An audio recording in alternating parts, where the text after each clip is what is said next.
Agora a gente já identificou um caminhão de potenciais, e aí tem mais alguns, né, aqui de forma complementar, que é no caso do IPI. No caso do IPI, basicamente, nós vamos ter aqui duas estruturas, né, de planejamento fiscal, para a otimização e utilização de créditos envolvendo o IPI. Então, todo o processo que você fez de levantamento de crédito de PIS e COFINS, você vai inserir ali o IPI também, com alguns adicionais, tá? Então, o processo que a gente viu de levantamento de crédito PIS e COFINS, ele se replica no modus operandi em relação ao IPI.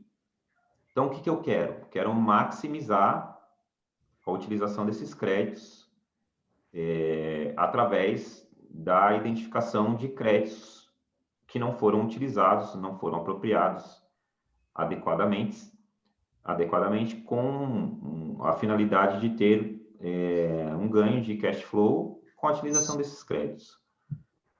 Mesmo cenário que a gente tinha aqui em relação ao PIS e COFINS, nós temos em relação ao IPI. São chamados créditos passíveis de ressarcimento, tá? Quando isso ocorre? No geral, isso vai ocorrer quando eu tenho aqui aquisições no mercado nacional, de fornecedores nacional no Brasil, com alíquotas de IPI, onde há manutenção do crédito, é permitida a manutenção de crédito, e eu tenho saídas internas com suspensão, alíquota zero, ou minhas alíquotas são menores do que, do produto final, menor do que os insumos utilizados na minha produção. Isso efetivamente pode gerar o que a gente chama de crédito acumulado, como a gente já viu lá no PIS e COFINS e no ICMS. Também pode ser replicado aqui a figura do crédito acumulado. E ainda se eu tiver exportação, tá? E tem empresas que têm os três cenários. Fabricante de máquinas e equipamentos, por exemplo, ela já tem alíquota reduzida de IPI para zero, ou menor, né? Ou alíquota menor, zero, não menor que zero, né? Mas alíquota zero ou alíquotas inferiores a essas de aquisição, ou vende com suspensão, de acordo com algum tipo de regime de benefício que ela tenha, e também exporta. Diante desse cenário, o que vai acontecer com ela? Ela vai acumular créditos. E como nós já vimos, acumular crédito não é bom. O sistema tributário brasileiro, como nós vimos, ele é tão perverso que mesmo quando você não paga na ponta o imposto, por a sua saída ser beneficiada, você tem um efeito econômico decorrente desses créditos acumulados, como nós já vimos nas aulas anteriores, quais são esses efeitos econômicos pejorativos, né, no resultado. Sabendo disso, né, a legislação autoriza você a ressarcir esse impacto econômico, que a gente chama de ressarcimento de IPI. Tá? Então, da mesma forma que tem o ressarcimento do PIS e COFINS, eu terei o ressarcimento do IPI. A gente viu lá como fazer, né?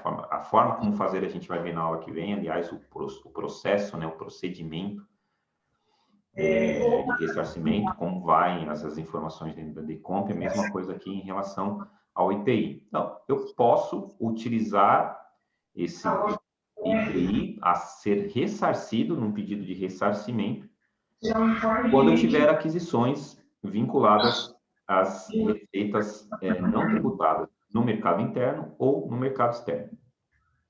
Isso eu vou fazer de forma trimestral através do pedido de ressarcimento. Como a gente já discutiu também, o pedido de ressarcimento ele pode ser convertido depois num pedido de compensação, para compensar esses créditos com tributos federais ou previdenciários, de acordo com a necessidade da empresa. Como a gente também já viu, eu prefiro construir o pedido de ressarcimento para ter os links depois num conta corrente com os meus pedidos de compensação. Então, primeiro eu faço o PER, depois eu faço as DECOMPs vinculando.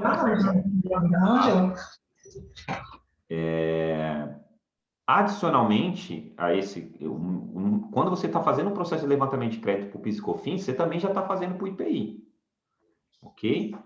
No seu checklist está lá, levantamento de créditos PIS e COFINS e do IPI. Existem créditos do IPI que são utilizados dentro do conceito que a gente já discutiu.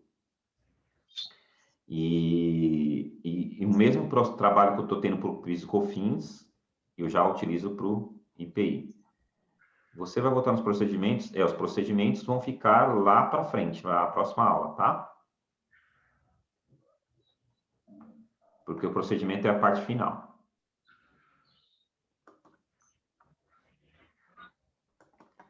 Vou voltar, esse procedimento é a parte mais importante.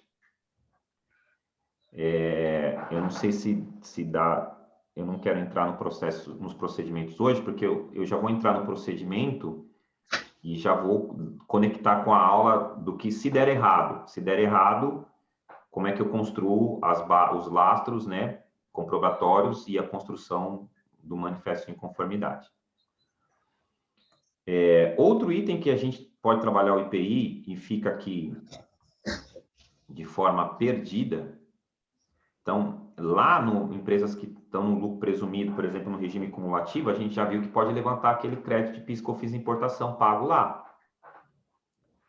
Na verdade, não é o crédito PIS, COFINS importação, é o PIS, COFINS pago maior em função do ICMS importação estar influenciando a base de cálculo do PIS, COFINS importação. Então, empresa do lucro presumido, pode cair para dentro daquele crédito lá. E um outro é para as empresas do lucro presumido. Por que eu falo presumido? Porque aqui aplica-se ao regime cumulativo, tá? Então, eu tenho aqui, ó, as empresas com vendas de exportação, a gente pode trabalhar o que a gente chama de crédito presumido, tá? Estar em vigor ainda, isso não é muito divulgado, tem que estar no checklist de você. Quando aplica? Aplico para empresas optantes do lucro presumido, ou seja, regime cumulativo, tá? Ou lucro real regime cumulativo, e que tenham exportações. Esse é o requisito, tá? Neste caso, eu vou trabalhar percentuais, tá? Aqui, ó, para a empresa de lucro presumido 5,37, para a empresa de lucro real regime cumulativo 4,04. Então, esse percentual é um percentual fixo que eu aplico na proporção das minhas receitas de exportação. Então, se você tem qualquer valor de receita de exportação, aqui eu peguei, por exemplo, ó, você tem lá nas suas aquisições 2 milhões, e você teve receita de exportação no total das suas exportações, o equivalente a 45%.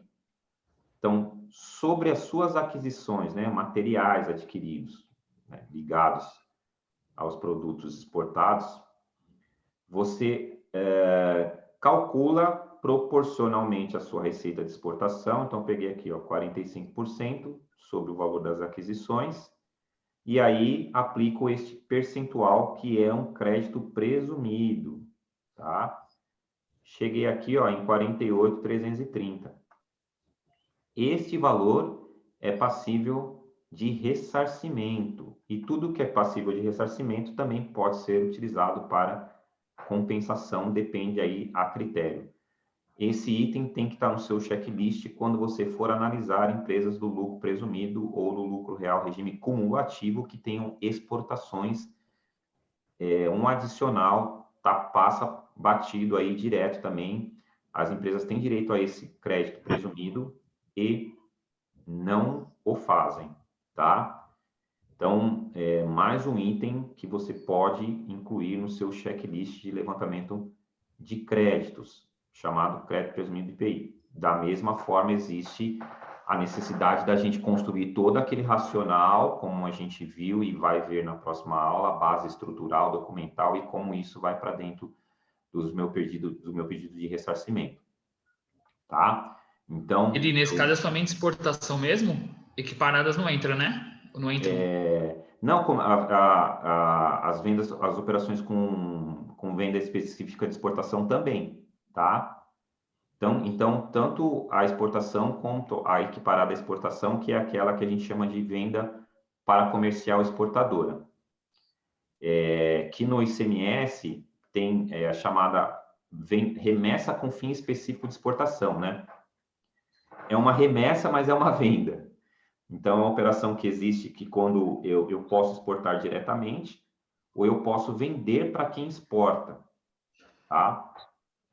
Também, nessa situação, como há uma desoneração na saída equiparada à exportação e à manutenção do crédito na entrada, também posso fazer crédito presumido dessas operações, tá? Muito bem lembrado e pontuado aí na sua pergunta, Diego. Tudo bem, pessoal? Esse ponto aqui, se tem empresa do presumido que te exporta, cai para dentro. E certamente tem lá. E lembrando que tudo que a gente está falando de créditos, são créditos que a gente pode levantar retroativo, certo? Créditos retroativos de 5 anos para trás.